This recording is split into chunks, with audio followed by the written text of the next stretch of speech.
In this video, I'm revealing the secret to solving a bunch of Rubik's Cubes, or at least a basic method to solve them, starting with the classic 3x3. So first you start off by making a cross or plus sign of pieces, and then you solve the corners and edges of the bottom two layers, either one at a time or in pairs. Then you use an algorithm to solve the top side, and another one to switch around the pieces or permute them to solve the cube. Before we move on to the rest of the cubes, I want to give a shout out to CubeMaster. He made a really good video that inspired me to make this video. Definitely check it out after watching this one. To solve the 2x2, just make one layer of pieces fairly intuitively, and then use the same techniques you'd use on 3x3 to solve the top side, and then the rest of the cube. To solve any big cube like the 4x4 or 5x5, we solve the center squares first, one side at a time, then we group matching edge pieces, which essentially turns it into a 3x3, which we can solve the same way we'd solve the 3x3. Although sometimes you'll run into some cases that you can't get on a 3x3, in which case you have to do a special algorithm. This works for any n by n cube like the 5x5, 6x6, and even this 8x8 that I popped earlier today.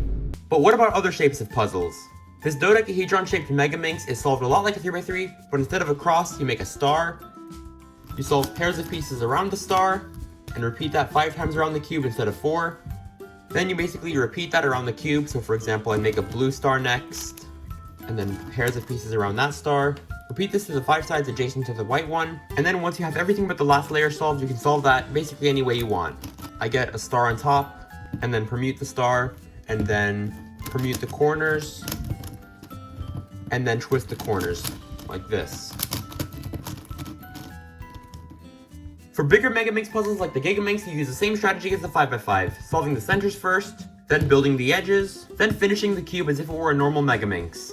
The Pyraminx is one of the easiest puzzles so far in this video. You just rotate the tips so that they align with the rest of the piece. Make these middle triangles all match on one face. Finish the first layer by inserting centers, and then solve the last layer using one of 5 algorithms. This is a puzzle called the Skewb, and to solve it you make one layer, kind of intuitively, solve the top layer with an algorithm called the sledgehammer, or its reverse, and then solve these squares around here using, you guessed it, the sledgehammer. The square one is the first shape-shifting puzzle in this video, and before I explain how to solve it, make sure to subscribe to the channel. We're getting really close to 4,000 subscribers, and I want to hit 5,000 before cubing for you. Anyways, the square one takes 5 steps to solve. First, you turn it back into a cube. Then you match the corners on the top. For example, these are all white except for this one. So I gotta put the last white one up here, all the yellows down here. Then you gotta solve these colors using a few pre-memorized algorithms. Then you gotta switch around the corners so that they're all solved. And then once they're solved, you only have to worry about switching around these edges. This step might include parity like on the 4x4, but luckily I didn't get it to solve. The Rubik's clock is the most unique puzzle here and also one of the easiest to solve. Use the pins and dials to align these clocks right here without worrying about the corners just yet. Now flip over the clock and do the same thing on the other side. And then do the same thing to align the corners. Then turn the whole thing to 12. And the other side should be solved too. That's all the puzzles in the WCA or the World Cube Association, but here are some bonus ones. Solving the 3x3x2 is pretty easy. Just make a cross like you would on 3x3, then insert the bottom layer corners to get the first layer finished.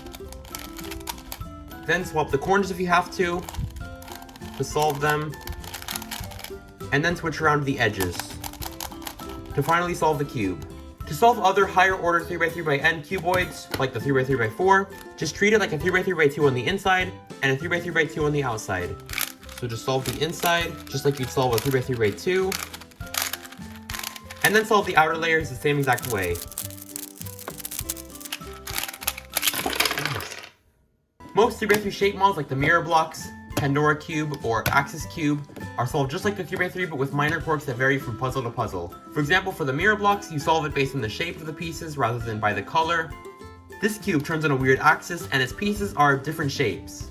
The face-turning octahedron isn't solved like any of these other puzzles, and I actually kind of forgot how to solve it, not gonna lie. But in a future video, I will be trying to relearn and get fast at this puzzle in 24 hours, so subscribe.